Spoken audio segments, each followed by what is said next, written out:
in peril. A few minutes later, while the alert middle-aged man was tasting the angel kiss, Jules sat in conclave with Miss Spencer, who had charge of the bureau of the Grand Babylon. This bureau was a fairly large chamber, with 2 sliding glass partitions which overlooked the entrance hall and the smoking room. Only a small portion of the clerical work of the great hotel was performed there. The place served chiefly as the lair of Miss Spencer, who was as well known and as important as Jules himself. Most modern hotels have a male clerk to superintend the bureau, but the Grand Babylon went its own way. Miss Spencer had been bureau clerk almost since the Grand Babylon had first raised its massive chimneys to heaven, and she remained in her place despite the vagaries of other hotels. Always admirably dressed in plain black silk, with a small diamond brooch, immaculate wristbands, and frizzed yellow hair, she looked now just as she had looked an indefinite number of years ago. Her age? None knew it, save herself and perhaps one other, and none cared. The gracious and alluring contours of her figure were irreproachable, and in the evenings she was a useful ornament of which any hotel might be innocently proud. Her knowledge of Bradshaw, of steamship services, and the programs of theaters and music halls was unrivaled. Yet she never traveled. She never went to a theater or a music hall. She seemed to spend the whole of her life in that official lair of hers, imparting information to guests, telephoning to the various departments, or engaged in intimate conversations with her special friends on the staff, as at present. "Who's number 107?" Jules asked this black-robed lady. Miss Spencer examined her ledgers. "Mr. Theodore Racksole, New York." "I thought he must be a New Yorker," said Jules after a brief, significant pause.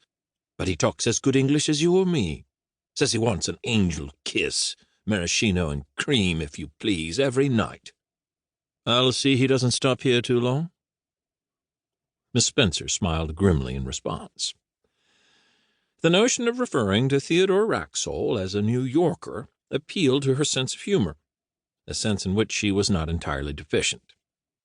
She knew, of course, and she knew that Jules knew, that this Theodore Racksole must be the unique and only Theodore Racksole, the 3rd richest man in the United States, and therefore probably in the world. Nevertheless, she ranged herself at once on the side of Jules.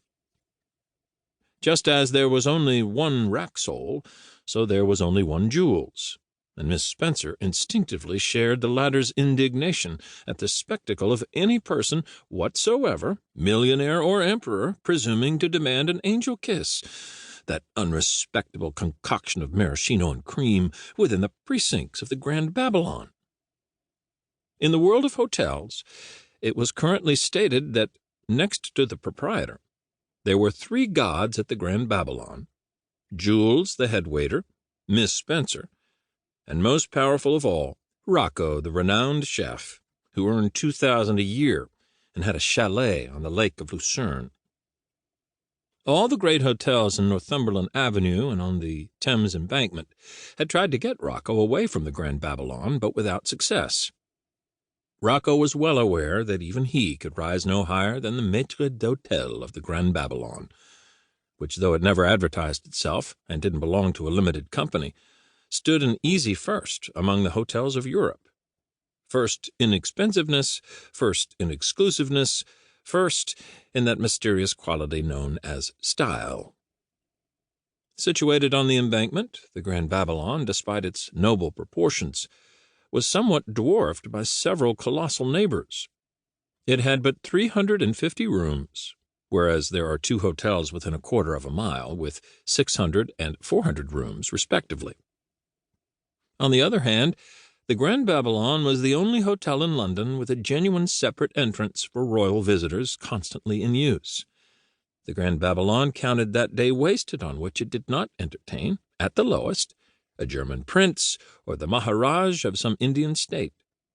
When Felix Babylon, after whom, and not with any reference to London's nickname, the hotel was christened, when Felix Babylon founded the hotel in 1869, he had set himself to cater for royalty, and that was the secret of his